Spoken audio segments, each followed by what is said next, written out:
So welcome. First, I want to introduce Jim Towey, who's actually known to some of you anyway. He's a parishioner here at St. James. He arrived in 2020, and then a pandemic hit. We're not sure there's a direct correlation, but Jim was a longtime friend and advisor to Mother Teresa, and he worked as a Senate aide for years. He was in higher education, St. Vincent College and Ave Maria. He worked in the George W. Bush White House for the Faith-Based Initiatives Office, the first one to have that post. Second. Okay. And recently moved back up to the area and works with Age of Dignity, 5 Promises, and talk about that a little bit at the end. So, this is a great occasion for us just to have a conversation about Mother Teresa, about her example,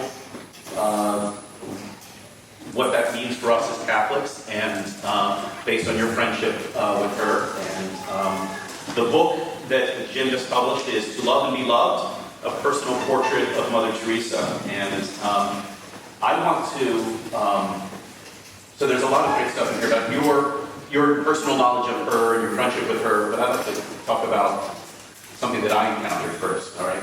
So, it's your parish.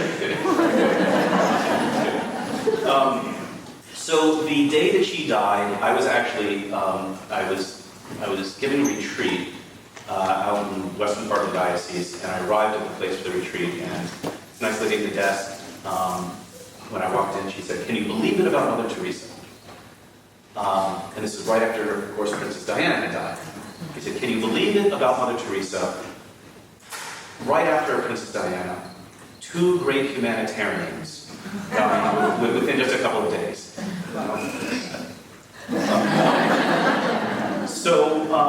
Now, and I thought about that in your sense, but after reading your book, actually, I have a different view of that on that take, and that's because it's not actually that far off. I mean, Mother Teresa was not just a humanitarian, but there was a extraordinarily humanizing influence in her work, and as you bring out in the book, I mean, sanctity, holiness makes us more human. So I'd like to first just talk about the human side of Mother Teresa, what you encountered there. What would you point to first? Well, it's complicated in that at a very young age she knew that she was going to enter the religious life and that she'd be a missionary, and in the process began to really focus all of her energies on that pursuit, and she had this tremendous love of God that she wanted to put into action.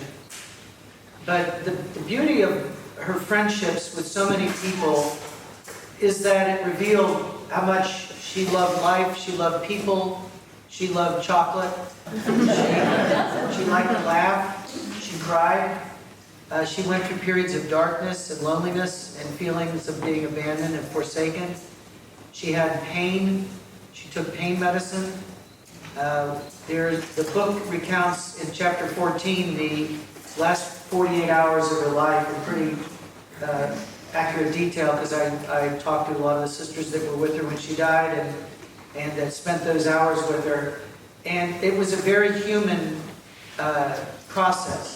And it was also a process that she commanded, that she wanted to be at home, that she wanted to be around her sisters, that she wanted to be kept comfortable, and that she loved these friends that were around her, that they were praying for her. She asked for a priest within the hour of her death and was confessed. So she'd have Mass that morning.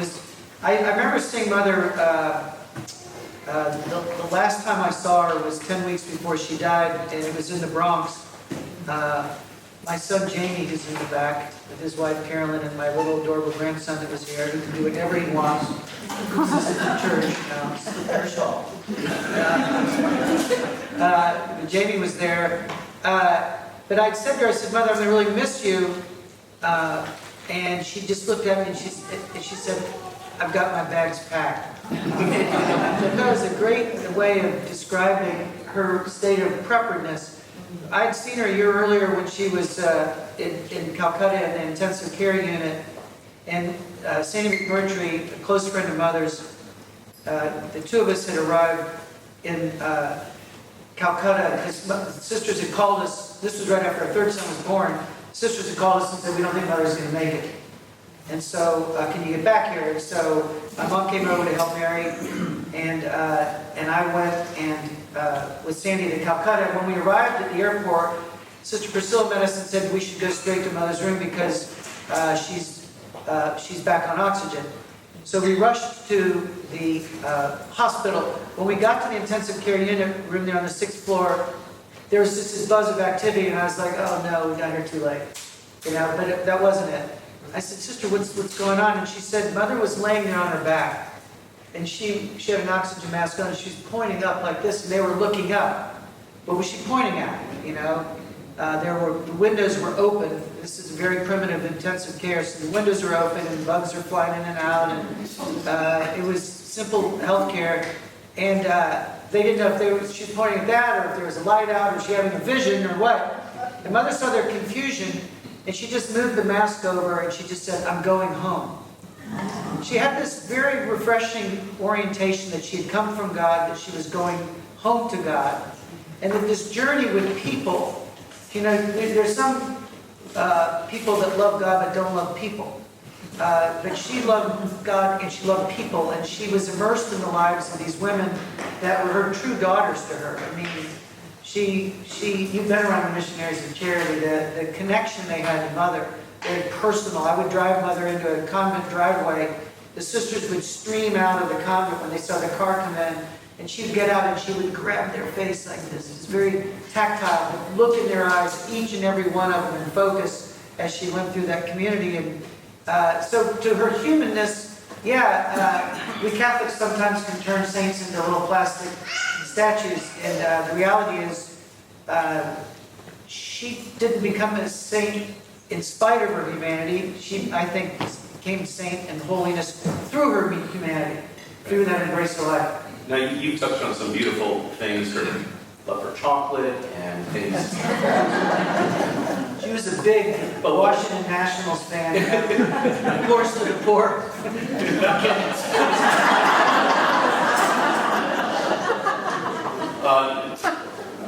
But what about her temper? So the sisters on B Street, I used to go say mass for them years ago, and they lent me, and I think this is illegal, they lent me the First Grace or something like that. I can't remember. It was Mother's journal from the first year after she left the convent of the Loretto sisters and went into the slums, and so it's like her first writings. And there's one account of a guy coming to visit her and see her work, because of course her name's going throughout Calcutta. This sister doing all this good work. This guy comes to see her work, and he kind of praises her for everything. And she says, "I wish he had given us some money to support us rather than just praising us." And as a pastor, I'm like, that's beautiful. That's the stuff of saints. Could the ushers come in, please? So, a little something about the practicality, because this is one of the things is that she was extraordinarily practical, and one of your chapters in there is a born entrepreneur. It wasn't a fly-by-night, sometimes it was, but we're seen that way. But she was very practical about things. That's right. She often, one of the jobs I did for her, legal work, was to prevent people from raising money in her name. She prohibited fundraising. She prohibited it. She said she preferred the insecurity of divine providence. She would not allow people to raise money in her name. She wouldn't accept it if they did. And but yet, for a woman that had nothing more, she's a very intelligent woman, but her only formal education training was high school. And yet, she was able to grow organically from one house to 2 to 3, and so forth. The first 10 years, she had to stay in the Archdiocese of Calcutta. That was the agreement. Her first house outside of Calcutta was 1965. Outside of India. 1965, she went to Venezuela because she knew the bishop there. And at that time, by 1975, she had 1,000 sisters. So this was growing from 1948, December 21, 1948, when she went out in the slums for the first time. And by the way, it was a shock to everyone to see this European woman in a sari, in an Indian sari, that was this cotton cheat sari that the beggars wore. She literally was wearing the entire beggars. When I talked to the first group of sisters that joined Mother, to a person, what they would initially raise was how aghast their parents were by the clothes Mother was wearing and that they would have to wear, these cotton saris that were made ultimately by the lepers in the leper city that she created, Shantinagar, outside of Calcutta, where they ended up, they to this day make the sisters saris. So she was, she grew the order relatively quickly. The end of the first 10 years, she had 119 women. And it just kept growing. And then, of course, by 1975, 1000, when the Nobel Peace Prize came, 1979, then, and actually Malcolm Muggeridge in 68, 69, his books really made her popular. So, yeah, it grew, and she just figured it out. And you go in her room, she had these little boxes that she divided the world into 40 regions. And each region would have 13 houses, then they would have 14 houses as they grew. And that's how she'd have 40 regional superiors. And she organized all this herself and figured this out. And think about it. Coca-Cola spends millions to train all the language and cultural training and all the, the complexities of working. And by the time Mother died, she was in 120 countries. And she grew all of this without a computer. Not a single computer in the order at the time of her death. Phenomenal. So yeah, she was very practical, very pragmatic, and she felt that if someone came in and said, Mother, here's some medicines, Mother was 100% sure that somebody needed these medicines somewhere, and she had to figure it out. And she played for keeps. So, two stories I've heard from the sisters. One is she went to meet with the bishop of the city where her sisters were, and said she was removing the sisters. That was it. And as she explained to the bishop, you asked for the sisters, but you didn't provide a priest. And since they're not getting the Eucharist, you're not going to get their work. And it wasn't, that was it. And another incident of I think it's a somewhat famous story of a priest coming to give a retreat to the sisters, and he didn't genuflect. He came into the chapel, and he had some sort of not convincing explanation of the new belief in the Eucharist and things like that. And the story is that Mother said, thank you for coming all this way to give us our retreat. Now, Sister will drive you to the airport. But also the phrase that you point out in the book that she deliberately chose poverty for the sisters so that they wouldn't be drawn to join the order just to get away from a difficult situation. Right. Or from the villages where they were living poor. Right. So the sisters to this day get up at 4:40 every morning. They wash their clothes by hand. They eat the simplest food. They're in the worst neighborhoods in the world. This new movie that's coming out, the Knights of Columbus have done, you should see if you can. I think it's showing in theaters here October 3rd and 4th, called Mother Teresa, No Greater Love. They have footage of the sisters in these remote areas and the lives that they live. And I just talked with a woman that was in the South Sudan that visited the sisters' home in the South Sudan, one of the poorest areas on the planet, and how the sisters are caring for people that are living like animals there with nothing, and the hunger and the... So the sisters really did enter... Mother said you can be free by being poor, that if you don't have these possessions that are holding you down, you're then free to give your life and spend your life. But the sisters, now of course, early on Mother had said that we're going to eat the food of the poor. But then the sisters were too weak to help. And missionary sisters that were in Assental said, Mother, you can't, we've been in the missions forever, you've got to have protein in the sisters' diet, they've got to eat better food, or else they can't care for them.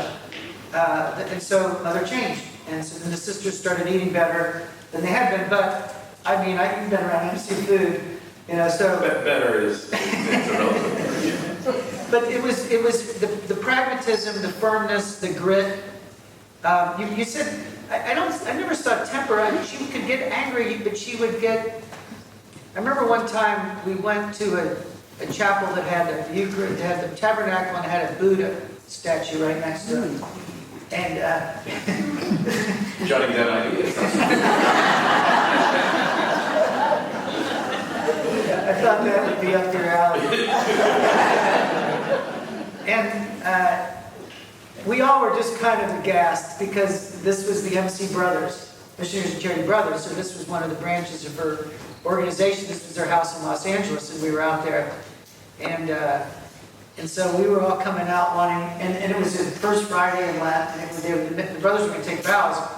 And so it was the first Friday in Lent, and they were serving this feast of prime rib.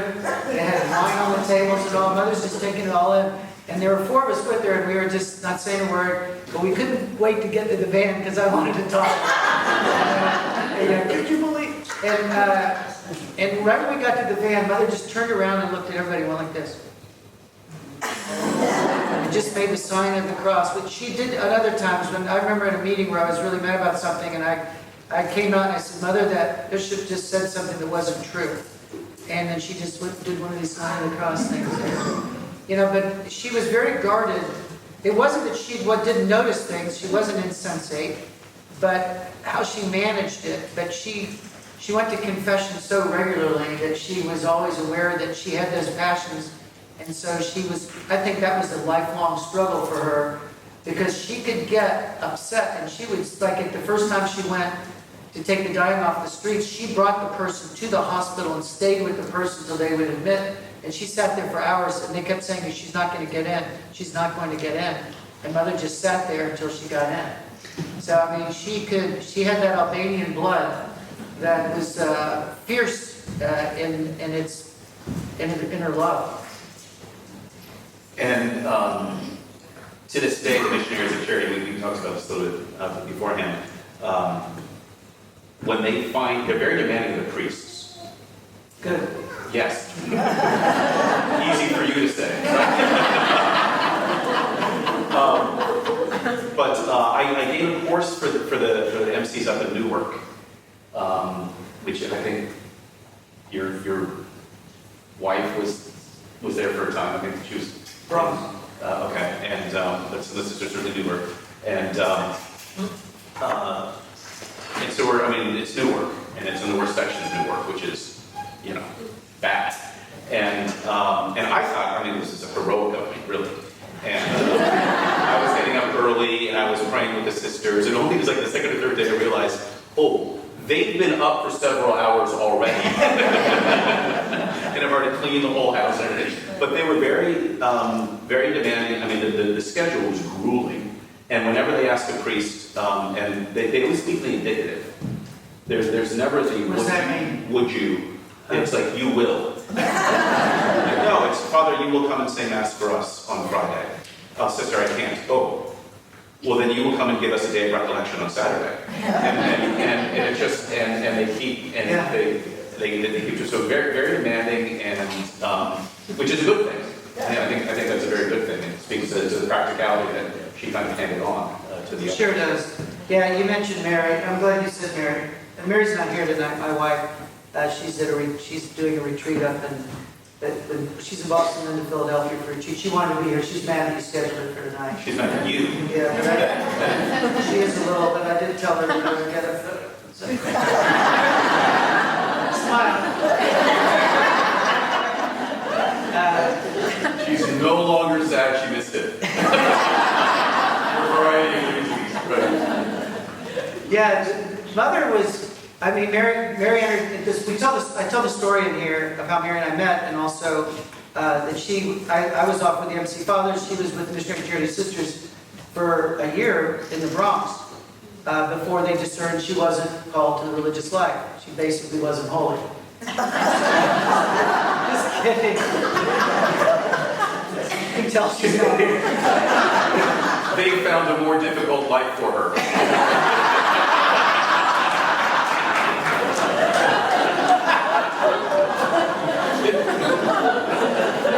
I'm glad you're feeling so comfortable. Can I call you Paul?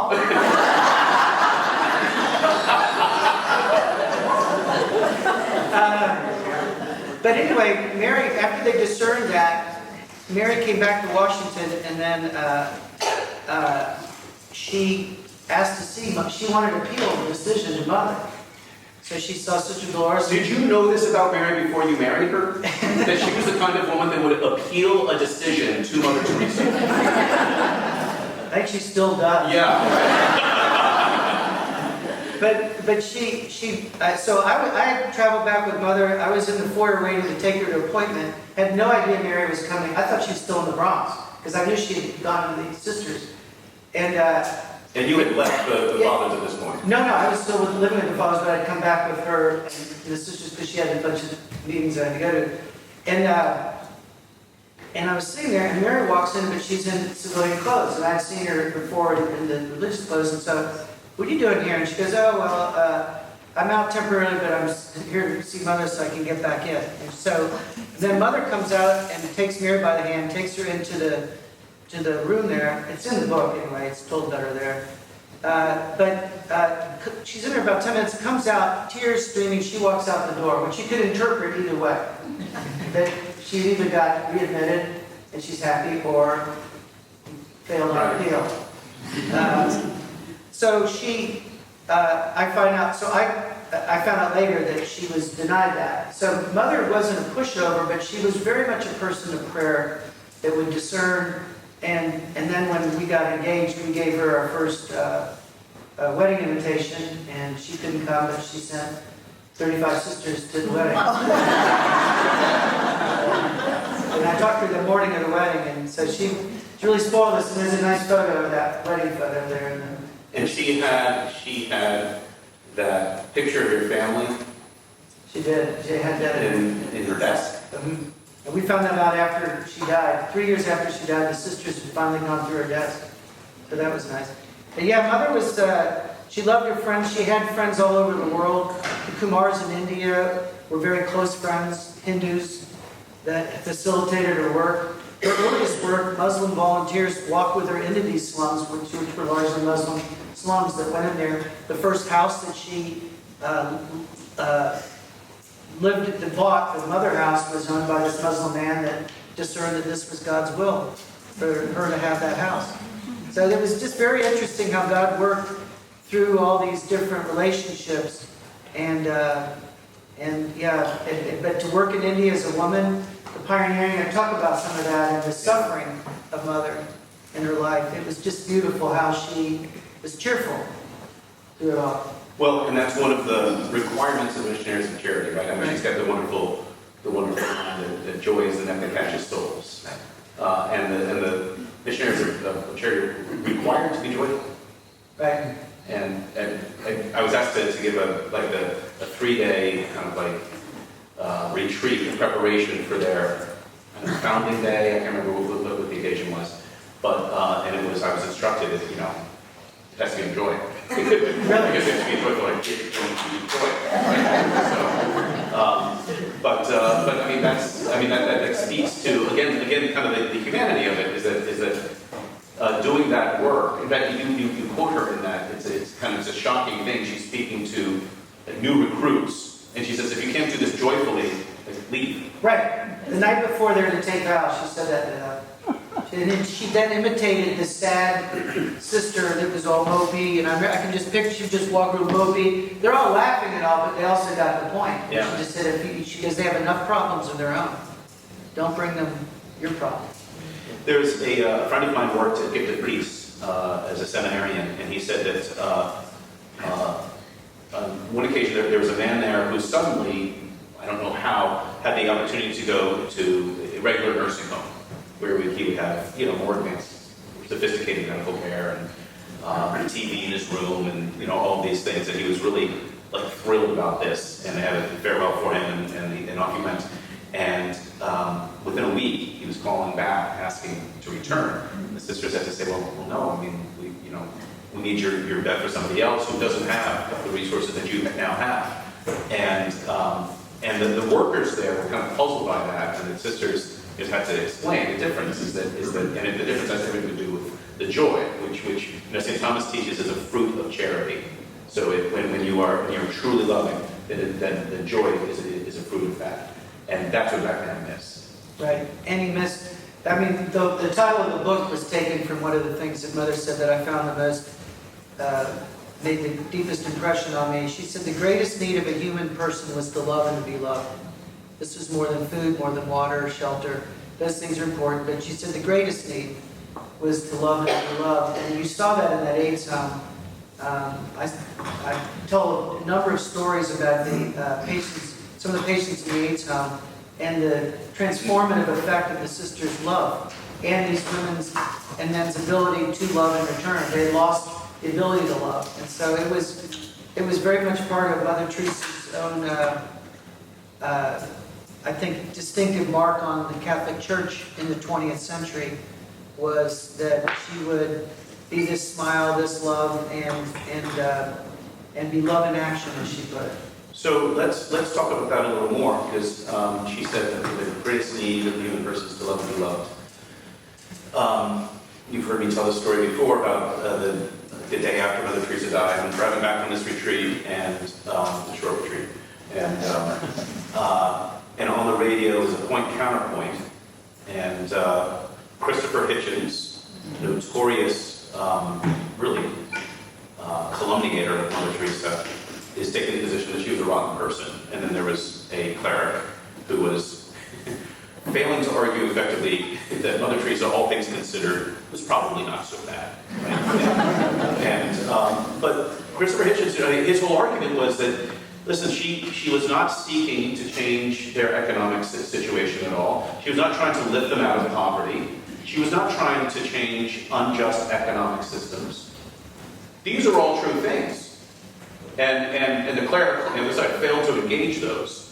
But those are all true things. Now, he's wrong, but he did kind of understand her in that regard, right, that she wasn't doing those things. So, I mean, let's speak to that a little bit. Right. Because it really is kind of the spirituality, the difference between a humanitarian, which is a good thing to be, and what Mother Teresa was doing. Right. Well, the Hitchens, I don't know if you're familiar with Christopher Hitchens, and he wrote a book called Missionary Position that is titled by what you would expect a provocateur to title a book, that raised these criticisms of Mother and did this during her lifetime, and then since Mother died, there have been many others. It takes one day to cut down a tree, it takes 50 years to grow one, and so they were very happy to. I think it draws attention, but there are still current day critics. Michelle Goldberg in the New York Times, I addressed that in the book, and her criticisms of missionaries of charity being a cult, and that Mother Teresa had made a cult of suffering. And there probably wasn't anyone on the planet that did more to alleviate suffering than Mother Teresa. When you think about what she did in caring for the sick and dying, and for the developmentally disabled and others that she embraced and loved, and her sisters, the impact that she had was so immense to this day in and day out. And so, yeah, I think there was constantly a secular drumbeat trying to knock down Mother Teresa's, to take off her halo, and she didn't want a halo. It was all for Jesus. It wasn't about her. She said, I'm a pencil in the hand of God, that he writes love letters to the world. And the last thing I'll say is that, I met her the week that she turned 75. And she was so focused and so in love with people, with God, with the work God had entrusted to her. Some people say, oh, you're 75, what do you have to give now? Your best years are behind. And in fact, those are some of the most evangelical years of a person's life. Because your kids listen to what you say, but they really watch what you do. And they take that in, and they want to know, do you really believe what you've been professing all these years? And it gets tried, doesn't it? When there's a diagnosis of a cancer, when there's Alzheimer's that enters the picture, when there are different challenges, they want to see, did you really believe this? And so the evangelical effect of Mother Teresa's dependence on others, because at the end, she was in a wheelchair, they had to dress her, she took a lot of pain medicine. In the account, the last two chapters, they talk about her declining health and then the day of her death. She was very,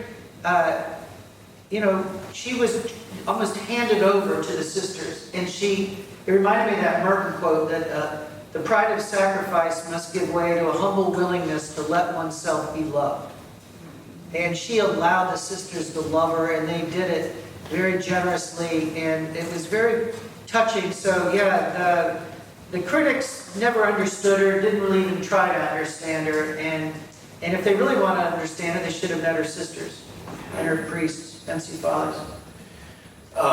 You know, it kind of brings out the distinction between power and authority, because she had no power. But she couldn't impose her will on anybody. She didn't have any worldly power. But extraordinary authority, as you said, you know, she was really living out what she had professed all those years. And that, so the one time I encountered her was in Rome, when she was speaking at a church, and it was packed. And she was just this, you know, this tiny little figure in a microphone. And everybody was hanging on every single word. And she said, the family that prays together stays together. Right? Which is kind of like a line we've heard tons of times. It's kind of hackneyed and old and everything like that. But when Mother Teresa said it, everybody went, it's true. And it's just the authority of her life. And I think in a culture that's so caught up with empowerment, she reveals that actually, no, what makes her true authority is this authentic witness to the gospel by word and by deed. That's right. But I want to get also to the kind of depth of her vocation, because, again, the plastic art rendering of it is that she, you know, she's had a call to go serve the poor, which is true. But if you speak about, you know, I thirst, right? I thirst is something much deeper than Jesus saying, I love you, until you know deep inside that Jesus thirsts for you. You can't begin to know who he wants to be for you or who he wants you to be for him. And then the voice that told her to go into the dark holes of the slums. Your vocation is to love and suffer and save souls. So you get the I thirst, and that kind of her whole vocation story. I mean, more than just going to serve the poor, but something deeper than that. Right. And she felt a call to satiate the thirst of Christ for love and souls. And it was so much of a deep impression on her soul that every MC chapel next to the crucifix has the words I thirst next to the crucifix, and all over the world, everywhere without exception. Different languages, it may say Tango said, maybe depending on the country, but it was fundamental that the sisters understood that they weren't doing social work, that what they were doing was satiating the thirst of Christ, and for love and for souls. And so it was, she talked about the five-finger gospel, you did it to me. And so she truly saw this connection between Jesus in the Eucharist, Jesus in the disguise, what she called the distressing disguise of the poor, and that this work that she did to satiate his thirst, this longing of Christ to be loved. The Little Flower wrote beautifully on this, you know, and I'm sure you've seen this throughout church history, this awareness of the Psalms, and I quoted some of the Psalms, but it was very, you know, obviously in India where it's so hot and humid and water is so vital, that when she received that message, it was very easy for her to understand deeply what God was calling her to do. And so the sisters' theology is built around that. The very last time Mother saw Pope John Paul II was just a couple, not even 2 months before she died. And it was in July, and it was in Rome, and Mother was in her wheelchair, and the Cardinal comes out and said, the Holy Father's ready for you, and Mother looks and she goes, wheel me in. And she goes in, and they greet, and then they position her across from his desk, and he's sitting behind his desk. And he just is nodding at her. This sister that was there told me this story. He was nodding at her, and then he just said, I thirst. You know, the Holy Father understood her, probably like no one. And they had this tremendous friendship the church is going to unpack. Well, the quote that you just said about, from Merton, and that you saw lived out by Mother, allowing oneself to be taken care of, that's something that G. Dolores, that John Paul II, I mean, he's totally connected with that. So, I mean, they were engaged in similar projects, right? One one who's Pope, and one who has power in the church, and the other one who has tremendous authority. Right. Right, and I think that George Weigel spoke at a symposium Saturday talking about how the Holy Father saw that the world needed teachers who taught through witness, and that it was Mother's witness that was teaching the world about the gospel, and the gospel of joy that Pope Francis writes so beautifully about. And I think the Holy Father and she did a lot of work for him, going to places he couldn't go, but they both really did connect on what was required of each of them individually, very differently. And the complementary nature of these two giants of the 20th century, very, very impressive to see that closeness. Mother wanted to know whether he kissed her head when she kind of bowed over for a blessing. She asked the sister, "Did he kiss my head?" I just thought that was so tender. That Mother wanted to know that. She said the greatest day of her life was when Pope John Paul II came and visited Collegat in February 1986. And went around to the beds. She said it was the greatest day of her life. And I think it was always she never could get over that from her obscure roots in northern Macedonia, in Skopje, that the successor to Peter loved her. And that she could call him. When he was assassinated, she flew straight away to go be by his bedside. When we were in Calcutta, the Holy Father called her, right, and bring the call right to the intensive care unit. This will be a story, I'm sure, that will be fleshed out in the years to come, but a beautiful reminder of how God is alive in our midst, is alive in human history, is alive in our lives, and just how that's... Yeah. I wasn't finished.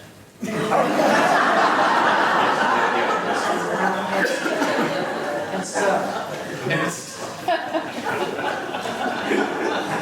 I want to talk about the darkness. So, Come Be My Light.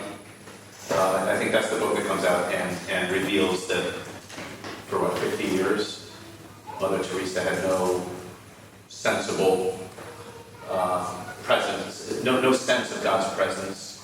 It's just complete darkness for her. There's a story of an American, I think bishop, I think it was in Berlin, in Calcutta, visiting her, and they're in the chapel praying, and she's kneeling there, and she's just looking at our Lord in the Blessed Sacraments, and just transfigured, and he's, tries it for, what seems like half an hour, and it's like 30 seconds, and kind of gets tired, looks around, looks at her, she's still doing, so he tries again, and at one point she turns and looks at him and says, "I feel nothing." And so, what about this darkness that she experienced? And what does that say about her faith? And did she have faith? And I think this is one of Christopher Hitchens' accusations, right? That she was just a phony because of this darkness. Well, it was a shock to read those letters. Father Brian sent me the galley proofs when Come Be My Life was being in the process of being published. And when I read the letters, Jan Petrie and Sandy McMurtry, two lay people that were very close to Bo, much closer than I asked, did you all know this? I remember asking Sandy, did you have any idea? No, she never mentioned this. I called Sister Norma, her successor, nothing. To a person, none of them had any idea that Mother... We all saw how mortified her life was. This woman had 5 heart attacks, a stroke, TB, pneumonia a bunch of times. She had malaria scores of times. She broke her arm, she broke her leg, she broke her collarbone, she broke her shoulder. She had 19 stitches from a car wreck. She had, you go on and on to then disabling back pain. So this woman had a physically mortified life, and not to mention just the regular life of the MCs. But we all thought she was getting these sweet consolations whispered to her that was giving her the supernatural grace to endure all this, to find out that the opposite was true. And that in fact she was getting nothing makes her captivating to me. Made me love her all the more because I thought she was getting those consolations. She had a 6-week period. She had made a prayer to the Pope Pius XII after he died to send a sign that what she was doing was pleasing to God. And then she got relief for a little bit. and then back to the darkness and the aridity and if you read those letters in that exquisite book, Come Be My Light, Mother's Words, which she wanted destroyed. I'm glad they weren't, those wishes weren't followed, because I think she's going to have an impact in the 21st century because of this disease of loneliness. Aging with Dignity, where I work now, is running into these issues of families and the terrible disease of loneliness that families are facing, isolation from COVID, the distancing, all of this has led to separation. And so, I think the darkness, Mother describes in detail all this pain crying out that she was experiencing, but she said she learned to befriend it, and that she learned to live with it, and understand that this was an experience of, my God, why have you forsaken me? That Jesus cried out. That this sense of being forsaken allowed her to more deeply enter into the sense of abandonment and rejection that the poor felt. That this gave her an insight into how they lived and what they felt. So for her suffering, she said, I accept it and I offer it. She said this like full, and she don't waste suffering. So she had grown to accept that, and today's Triumph of the Cross Feast, we recognize this is what the church asks of us. Yeah, it's a beautiful thing, like kind of a solidarity in loneliness. I mean, the point she makes herself materially poor with them, but then also, I mean, God kind of does the rest. Yeah. Makes her spiritually poor. Right. So that's the solidarity and loneliness. One of the things I want to talk about, and then move to sort of some practical applications. So her great mercy for the poor, but also, there's a famous, of course, speech that she gives at the National Catholic Prayer Breakfast with Bill Hillary Clinton sitting right there, and she gives a very strong pro-life address, and I won't speak for anybody else in this room, but I was like, yeah, you tell them those sinners, and of course, nothing is further from her mind than that motive, right? And so one of the things in the book that I found moving and actually very convicting is her friendship with Hillary Clinton. Right. I have some significant disagreements with, but, Mother Teresa befriended, so speak to that one. It was funny that after the National Prayer Breakfast speech, Mary and I and Jamie met Mother back at the convent. So we went in a separate car because Mother stayed to meet the Clintons. So Sandy went in with them. And we met back at the convent, and that was the day that Jamie bit her, by the way. To see him in St. Peter's. We did what? But we got back to the convent, and I was dying to know, because this is the first and only time she met President Clinton. How did it go? And she said, we must pray for Mrs. Clinton. But she doesn't mean it like hurling, like pray for you. No, she said we must pray for Mrs. Clinton. Then she said Mrs. Clinton talked about wanting to open a home for adoption, and sure enough, 18 months later, that helped a lot of people. Sandy Murtry's dad bought the house, and the sisters moved in, and then they had an opening. And Mrs. Clinton was there, but Mrs. Clinton and Chelsea had gone to Delhi. So Mrs. Clinton cried the day she met Mother, and so tears while she's meeting with Mother, which was not uncommon, but I thought interesting. So anyway, Mrs. Clinton opens house with Mother, and then when Mother dies, she heads up the delegation for Mother's state funeral. And so I was in that group, and Mrs. Clinton works her way to the back of the plane at some point on this long flight, and she said, I said, Mother really cherished the friendship with you, and she said, well, I get a lot of hate mail from Christians. And she goes, I never understood why Mother loved me so much. I thought it was a powerful statement.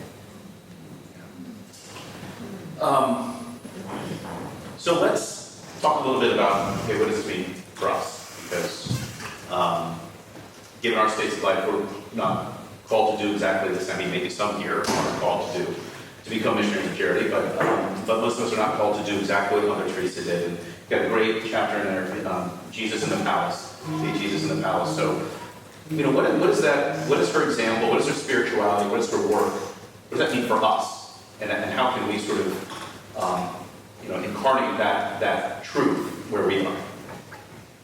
Well, she said, I remember she said this at the UN. It was at the UN when they showed the movie. She said, if Jesus puts you in the palace, be all for Jesus in the palace, but make sure he put you there. Make sure he put you there. And she said, and if he cuts your life up into 1,000 pieces, they're all his. And she kind of viewed life that way. She did not buy into the rich-poor divide. She saw the spiritual poverty in America. She didn't view America as a rich country at all. She saw material abundance in places. She also was in the ghettos of the U.S. and saw the other side of that. But she did not buy into that divide. She saw people as the children of God. She felt everybody had a different vocation. I just feel like she kind of felt like where you are is the present. She said, yesterday's gone, tomorrow's not yet come, let's do what's at hand. What can you do now, to be better? What changes can you make to be better, And it obviously had an influence on my life. It had influences on the lives of everybody, I'm sure she impacted your priesthood in just giving you a deeper desire to be all for Jesus. She would say that all for Jesus through Mary. She would end the letters that way. All for Jesus through Mary. She was very Marian. Mrs. Clinton actually passed out miraculous medals to people when they got back on the plane, I mean, I just was like, she was passing out miraculous medals. But yeah, I just think the application was, especially now, her tomb, of all the things that could be on her tomb, the scriptural passage wasn't Matthew 25, you did it to me. On her tomb it says, love one another as I have loved you.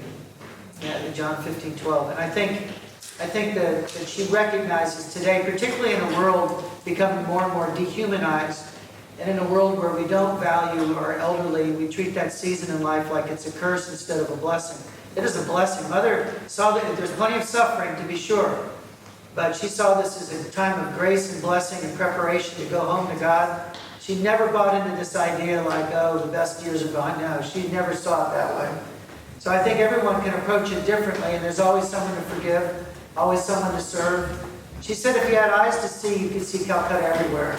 And so I think she had an awareness that it wasn't just material poverty. And that's, I think that speaks to our culture, especially post-COVID, but the academic loneliness and people more and more isolated, and culturally, politically, just more and more division, leading to more loneliness and isolation. Yeah, and that's why I think that she's really a saint for this century, even more than last century, because the age wave that's going on in the world is unprecedented. It's simply unprecedented in human history. And we've never traveled this terrain to understand what does this mean when people are stretching the limits of life. And that's why by the way, Age of Dignity will give everyone a copy of 5 Wishes. If you'd like one, just pick it up in the back. Paul Malley, President of Age with Dignity. Claire Lauterbach is here, and Valeria Tasik is right here, that work with me at Age with Dignity. But if you want a 5 Wishes, it's an advance directive, it's a legal document, it's valid in Virginia. But it helps you talk about not just care at the end of life, and the You're Living Will, Durable Power of Attorney for Healthcare, but it talks about comfort, how I want to be remembered, what I want my loved ones to know, my spiritual needs, what is my last will and testament, what was the meaning of my life. So to frame these issues beyond feeding tubes and ventilators, to the larger picture that we're made in the image and likeness of God, and that season has meaning and purpose, just as childbirth does. And so feel free to grab a free copy of that. But Mother was very clear about what her wishes were, and also a greater opponent of euthanasia. And you should worry about euthanasia because the winds are beginning to pick up. The outer bands of that storm are starting to form. And they're merging with technology. And you have to be very careful with that, in my opinion. One last question, and then we'll open it up to questions. My hairdresser. I thought my bangs turned out really well. Mother Teresa's, if she could recommend 3 books for spiritual reading, what would they be? That Go. None May Be Lost by Father Paul Scalia. I mean, technically, it was written let me a stickler. Wow. There's some weaknesses in that book. I mean, one weakness. But... I don't know. The price, yeah. Well, let's see.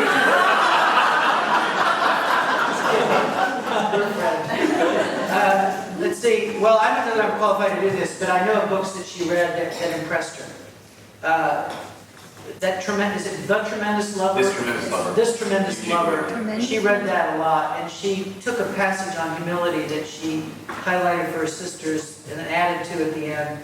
But I know that she read that book. There was a book called One with Jesus that she handed to me, and she said, I can't tell you how many times I've read this, by Jaeger, the Jesuit. Oh, yeah. She liked, what was that other book? Of course, she was immersed in Scripture. She really was a child of the Word. She took spiritual reading seriously. She took the reading of the Word seriously. She let that gospel permeate her. I would hear her give talks that was just immersed in Scripture, just references, Old Testament, New Testament, that she wouldn't cite them, there were no footnotes, but it was clearly, this was a woman that fell in love with the Word of God, with Jesus. So it clearly, I think, nowadays, and we're lucky in this parish, and we're grateful for your role. I think I speak on behalf of all of us, right? We're very grateful for you and your priests.